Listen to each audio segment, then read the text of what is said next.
ये वो pipeline track है कि जो उधर अयूबिया से शुरू होता है और ये यहाँ डूंगा गली तक आता है और इसकी लेंथ है 4 किलोमीटर।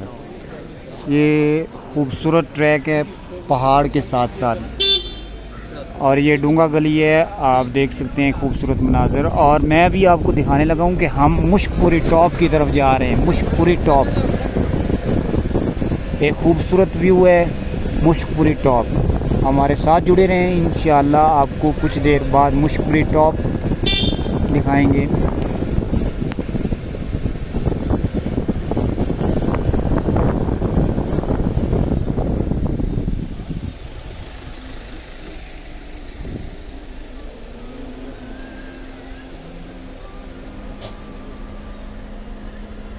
डूंगा गली से ऊपर मुश्कपुरी टॉप की तरफ हम जा रहे हैं, और ये बहुत खूबसूरत मनाज़र हैं। मुश्कपुरी टॉप बहुत ही खूबसूरत पॉइंट है, विज़िटिंग पॉइंट है, टूरिस्ट अट्रैक्शन है।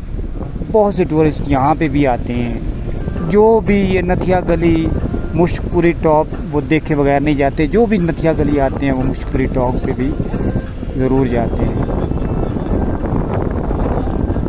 जंगलात, घने जंगलात हैं, हल्की हल्की बारिश हो रही है। इंतहाई खूबसूरत मनाज़र हैं, फितरत के हसीन व जमील मनाज़र। फ़बिअय्यि आलाइ रब्बिकुमा तुकज़्ज़िबान। ऐ जिन्नो इंस, तुम अपने परवरदिगार की कौन कौन सी नेमतें झुटलाओगे।